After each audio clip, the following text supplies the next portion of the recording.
Assalamualaikum warahmatullahi wabarakatuh. Halo semuanya, apa kabarnya hari ini? Semoga semuanya sehat, rezeki berlimpah dan berkah ya, amin. Selamat datang kembali di channel saya. Pada kesempatan kali ini saya mau sharing tentang Seeking Fun. Apakah teman-teman sudah tahu apa itu Seeking Fun? Atau teman-teman sudah pernah bikin?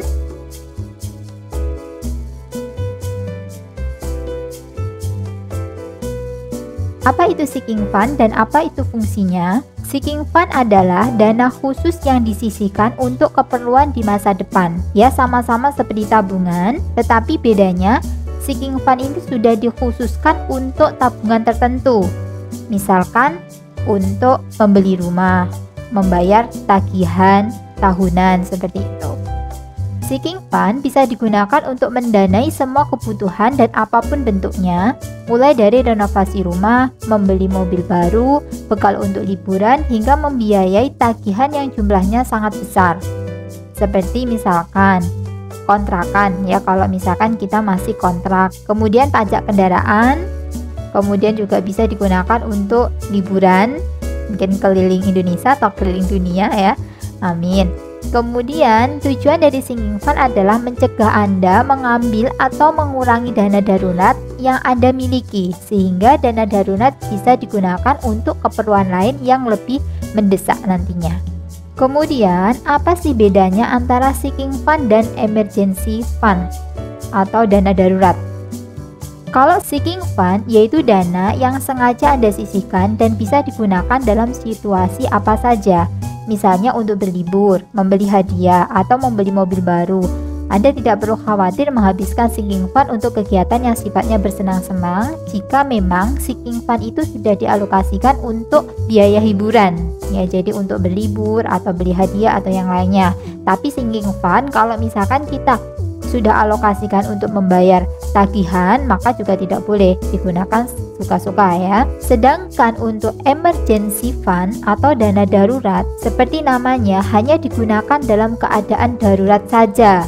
Seperti misal mereparasi mobil yang rusak parah, atau ketika Anda tiba-tiba kehilangan pekerjaan, atau saat Anda ketinggalan pesawat. Jadi tidak ada dana yang disiapkan untuk itu, maka dana emergency fund lah yang akan kita gunakan di saat keadaan sudah benar-benar genting. Kemudian, mengapa Seeking Fund itu sangat penting?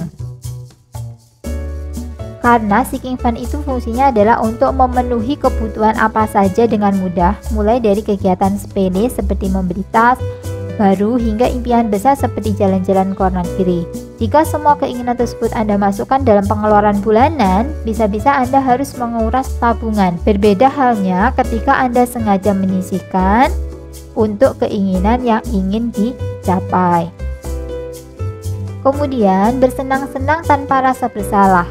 Jadi tujuan dari Seeking Fund adalah menyisihkan ruang bagi Anda untuk bersenang-senang, namun tidak perlu mengusik kebutuhan lain yang lebih penting. Nanti saya akan sedikit simulasi tentang bagaimana saya menyiapkan Seeking Fund dan dari mana sumber dana Seeking Fund itu akan saya sharing nanti di akhir pembahasan ini. Menghilangkan rasa bersalah karena pemborosan. Jika memiliki Seeking Fund, Anda bisa boros sesuka hati tanpa rasa bersalah selama uang yang kita gunakan pemborosan adalah Seeking Fund. Keuangan Anda akan tetap aman. Kemudian merencanakan hal-hal yang tidak terduga. Misalkan kebutuhan-kebutuhan tidak terduga seperti saluran air bocor, kulkasnya rusak, AC bermasalah, bisa dibereskan dengan Seeking Fund yang dimiliki. Anda tidak perlu merasa stres karena anggaran bulanan tidak akan terganggu. Kemudian menghindarkan diri dari jeratan hutang.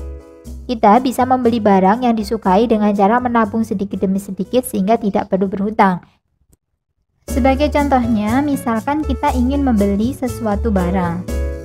Misalkan kita ingin membeli sepeda untuk anak kita. Maka, Seeking Fund yang akan kita bikin adalah tabungan untuk membeli sepeda.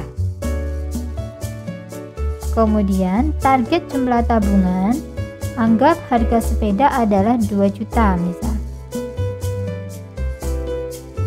Awal menabung, kita anggap bulan ini ya, Oktober. Oktober 2020. Kemudian mungkin ulang tahun anak kita misalkan bulan Mei, berarti kita akan menabung ini sampai bulan Mei 2021. Jadi Oktober sampai bulan Mei berarti Oktober, November, Desember, Januari, Februari, Maret, April, Mei, berarti 8 bulan.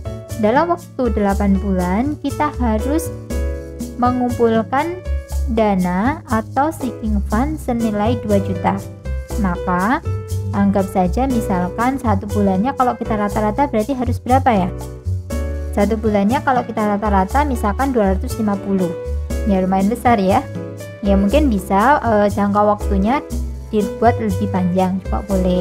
Tetapi kalau misalkan senilai ini juga nggak masalah, nah ini kan sebagai contoh saja. Maka kita akan misal menabung bulan ini senilai 250.000. Kemudian jadi saldonya adalah 250.000. Selisihnya karena kita tadi harus mengumpulkan 2 juta, masih kurang sebesar 1.750.000. 1.750.000. Kemudian anggap saja nanti bulan depan gitu ya kita akan menabung. Mungkin di sini jumlahnya lebih sedikit atau lebih besar dari 250 juga tidak masalah ya. Jadi misalkan pas kebetulan dapat tambahan penghasilan, maka kita bisa misalkan 350. Maka totalnya menjadi 600. Berarti ini masih kurang sebesar 1.400.000 dan seterusnya sampai selisihnya itu 0. Berarti kalau selisihnya 0 berarti kita sudah memiliki dana untuk membeli sepeda sebesar 2 juta.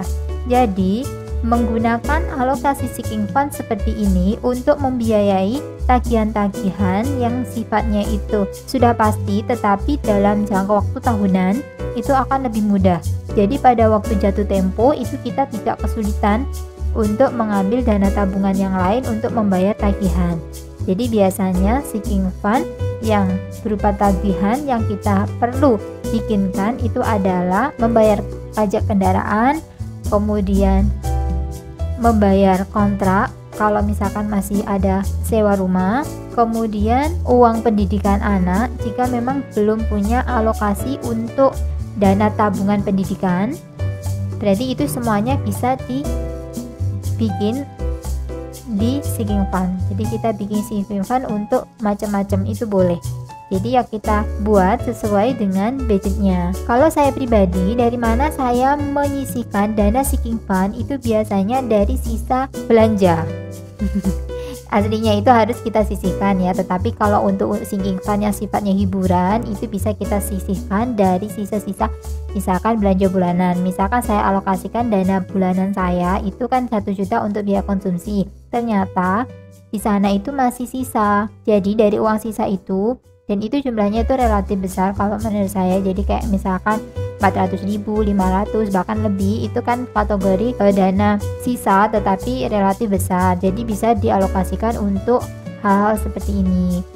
Dan karena itu sifatnya itu adalah uang sisa, maka kita mau gunakan untuk bersenang-senang, membeli hadiah, kemudian membeli perabotan atau membeli sesuatu yang itu tidak sesuatu yang penting pun itu jadi tidak merasa bersalah. Berbeda kalau misalkan kita pengen nih beli sepeda tetapi harus mengambil uang tabungan, yang uang tabungan itu bisa kita gunakan untuk sesuatu yang lebih, impiannya itu lebih besar gitu, misalkan ingin pergi umroh dan lain sebagainya dari dana tabungan impian. Nah itu kalau mau kita belikan untuk biaya hadiah kan jadinya eman gitu kan. Jadi di situ fungsinya kenapa kita harus punya sinking fund tersendiri. Mungkin itu sharing kita kali ini. Terima kasih sudah menonton video ini sampai selesai. Jangan lupa tinggalkan like, komen, dan jangan lupa subscribe supaya saya lebih rajin lagi bikin video-video untuk selanjutnya. Terima kasih. Wassalamualaikum warahmatullahi wabarakatuh. See you in the next video.